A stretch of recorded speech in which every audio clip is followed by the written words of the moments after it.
സർക്കാർ സുപ്രീം കോടതി chief justice ആണോ? അത് പറയട്ടെ. നീതികേടിനൊക്കെ ഒരു പരിധിയില്ലേ?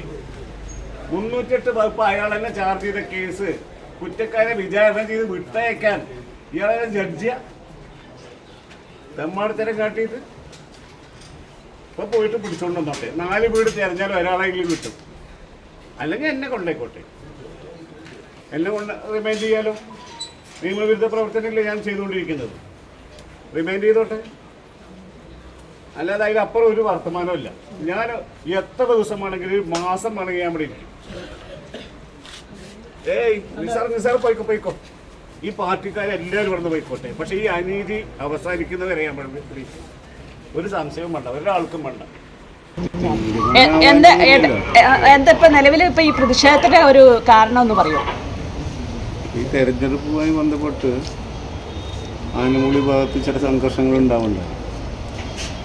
അതിൽ അവിടെയുള്ളൊരു ലീഗിൻ്റെ ഒരു ലീഗുകാരെല്ലാവരൊന്നുമില്ല, ഒരു കുടുംബത്തിലൊരു 5-8 പേരുണ്ട്. അവരുടെ ആധിപത്യം ആണ് ആനമൂളിയിൽ വർഷങ്ങളായിട്ട് നിലവിലുണ്ടായിരുന്നു. ആ ആധിപത്യം ഈ തെരഞ്ഞെടുപ്പോടുകൂടി അവസാനിച്ചു. അപ്പോൾ ആ കുടുംബത്തിലെ ഒരു 8 പേർ ചേർന്ന് അവിടെയുള്ളൊരു DYFI പ്രവർത്തകനായിട്ടുള്ള ഫിറോസിനെ വളഞ്ഞിട്ട് മർദ്ദിക്കുന്ന ഒരു സാഹചര്യം ഉണ്ടായി തെരഞ്ഞെടുപ്പിൻ്റെ തലേദിവസം. അതിനുശേഷം ചെറിയ ചില സംഘർഷങ്ങൾ അവിടെ ഉണ്ടാവുകയുണ്ടായി. അപ്പോൾ അതിൽ ഇപ്പോൾ അവസാനം ഒരു സംഘർഷത്തിൽ 308 വകുപ്പ് ചുമത്തിക്കൊണ്ട് 2 കൂട്ടർക്കും എതിരായിട്ടുള്ള കേസ് അവിടെ ചാർജ് ചെയ്യുന്നുണ്ടായി. ആ ലീഗ് ഗുണ്ടാ സംഘത്തിലെ ഫർഹാൻ എന്ന് പറയുന്ന ഒരാളെ അറസ്റ്റ് ചെയ്ത് കൊണ്ടുവന്നിട്ടുണ്ടായിരുന്നു. അത് കൊണ്ടുവന്നു എന്ന് മാത്രമല്ല, അയാളെ 308 ചാർജ് ചെയ്ത് റിമാൻഡ് ചെയ്യാൻ പോവുകയാണെന്ന് പലവട്ടം ഈ സ്റ്റേഷനിലെ അധികാരികൾ നമ്മളോട് പറയുകയുണ്ടായി.